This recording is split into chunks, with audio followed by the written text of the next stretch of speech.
First benefit వచ్చి India అండి. So మన ప్లేసెస్, మన రోడ్లు ఉంటాయి, మన చిన్నప్పటి నుంచి తిరిగిన రోడ్లు, మనకు తెలిసిన ప్లేసెస్, మన నేటివ్ అండ్ మనకు తెలిసిన ప్లేసెస్, అది ఫుల్ అడ్వాంటేజ్ అండి. సెకండ్ అడ్వాంటేజ్ వచ్చి రేట్స్ అండి. ఫుడ్ రేట్స్ కానీ, హోటల్ రేట్స్ కానీ, మూవీ థియేటర్ రేట్స్ కానీ, లేదా మీరు ఏదైనా ప్రాంతానికి వెకేషన్కి వెళ్ళినా కాస్ట్ ఆఫ్ లివింగ్ చాలా చీప్ అండి. మనకు అంత ఎక్స్పెన్సివ్గా ఏమి ఉండవు. బట్ ఇక్కడ డిసడ్వాంటేజ్ వచ్చి స్టాండర్డ్ ఆఫ్ లివింగ్ అండి. సో మనకి ఇక్కడ స్టాండర్డ్ ఉండదు అనమాట. సో ప్రతిదానికి నువ్వు కాంప్రమైజ్ అవుతా, అడ్జస్ట్ అవుతా బతకాలన్నమాట. నెక్స్ట్ అడ్వాంటేజ్ వచ్చి ఫ్యామిలీ అండి. మన పేరెంట్స్కి కానీ, మన రిలేటివ్స్కి కానీ మన దగ్గరలో ఉంటాం. ఏ ఫెస్టివల్ వచ్చినా వాళ్ళతో మనం పర్సనల్గా కలవచ్చు, డైరెక్ట్గా మాట్లాడచ్చు అనమాట. నెక్స్ట్ అడ్వాంటేజ్ వచ్చి ఫుడ్ అండి. మీకు నచ్చిన ఫుడ్ దొరుకుతుంది, మీకు నచ్చిన ఫుడ్ని వండుకోవచ్చు అనమాట.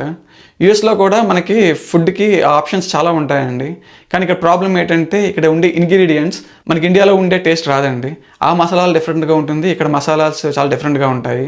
సో సేమ్ నువ్వు రెసిపీ చేసినా సరే నీకు అక్కడ వచ్చే టేస్ట్ వేరు, యూఎస్లో వచ్చే టేస్ట్ వేరండి.